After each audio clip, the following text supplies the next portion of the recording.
Real quick, what song do you want played at your funeral? Hopefully it's not Another One Bites the Dust. That would be bad, but there are plenty of other songs you'll also want to avoid, like this one.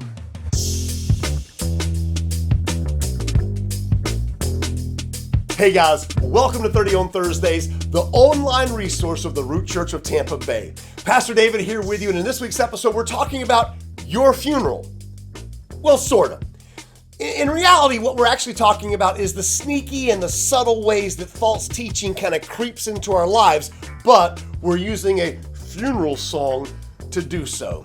Now, as a pastor, I probably attend more funerals than most other people, oftentimes because I'm the one officiating them, right? I mean, it's just part of the gig. Now, usually I know the person I'm performing the services for. However, sometimes I meet the dead guy when I walk in, okay? And by the way, can I just seize this opportunity to encourage you to have a pastor in your life so that when you die, a complete stranger doesn't have to lead your funeral, okay? In other words, go to church.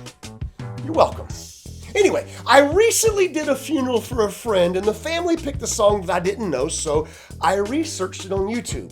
It's called Heaven Was Needing a Hero, and it's sung by Joe D. Messina, a relatively famous country singer from back in the 2000s. Now, unsurprisingly, it's a sad song, and the singer laments not knowing that the last time they were together would be, the last time that they were together, and she's left wondering why. A universal question for sure. And then she remembers that no one is called home before it's their time. And so the only conclusion that she can come to is this, the song's chorus. I guess heaven was needing a hero, somebody just like you, brave enough to stand up for what you believe and follow it through. When I try to make it make sense in my mind, the only conclusion I come to is that heaven was needing a hero like you. Now, I can easily see why this song would be chosen for a funeral, right? It's emotional, it's stirring, it addresses the regrets that some of us experience in the face of death, and it offers an answer to the why question. Unfortunately, this answer is also loaded with some really bad theology that completely undermines the basic teachings of Christianity. For starters, heaven doesn't need anything. Heaven is absolutely perfect. Nothing is missing and nothing is wrong. The Wi-Fi signal is strong, the tea is always sweet, and there are no love bugs.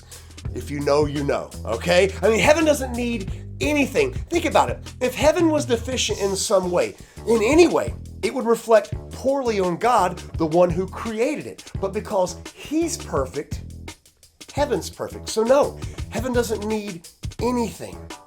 More importantly, heaven doesn't need a hero because heaven already has a hero. Jesus. You may be familiar with His work. Lived perfectly, preached the truth, healed the sick, died on the cross, rose from the dead, overcame sin, defeated Satan, and conquered death. Yeah, cape or no cape, that list of accomplishments definitely qualifies Jesus as a hero. And by the way, when you stop and think about it for 2 whole seconds, you or I believing that we are the hero heaven's been waiting for is the absolute height of absurdity and arrogance. I mean, what's it even going to look like, right? Every time a new person shows up in heaven, you're going to greet him and say, you should have seen this place before I got here. It's a real dump. But I got everything cleaned up and things are running smoothly now. That's why they call me the hero. Give me a break. And lastly, some people might interpret this song's lyrics to mean that only heroes go to heaven.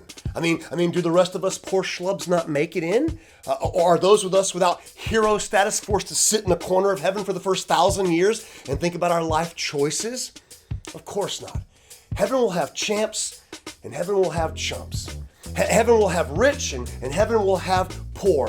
They'll be meek alongside of mighty, famous beside faceless, people from every race and every language and every land and every age. And the one thing we'll all have in common is our saving faith in Jesus, the only hero of heaven.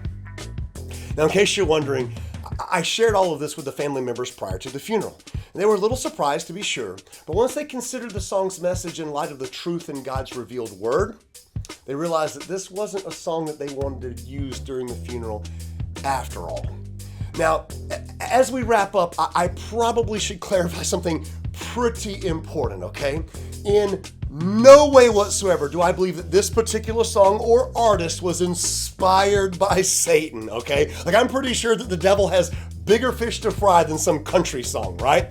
However, I do believe our enemy will seize every opportunity he can to deceive us or to confuse us or mislead us. I mean, he would love to just swoop in during a time of crisis or stress, for instance, during the death of a loved one, and minimize who Jesus is by casting doubt on what Jesus has done. Don't let him do that. And the only way you'll be able to see the truth and to walk in the truth is by knowing the truth. And according to the Bible, Jesus is truth. On the very night in which he was betrayed, denied, arrested, tried, beaten, and condemned to die on the cross the following day, he said these words to his troubled disciples: I am the way and the truth and the life. No one comes to the Father except through me. Yes, this is an outrageous claim by Jesus that's exclusive, it's inflammatory, and it's politically incorrect. Deal with it, okay? Like, because if you want truth, you're going to have Jesus. He's the hero of heaven, and he's all that we need for eternal life in heaven. We want you to see that. We want you to understand that. And so we've put together a Bible study about one of Jesus's heroic acts, and we placed it down in the description box beneath this video. You can actually access it right now. So why not take a few moments and explore who Jesus is by examining something that Jesus did? I promise you, your faith will soar as you see how Jesus handled funerals in his day. And then we'll meet you right back here for the very next episode of 30 on Thursdays.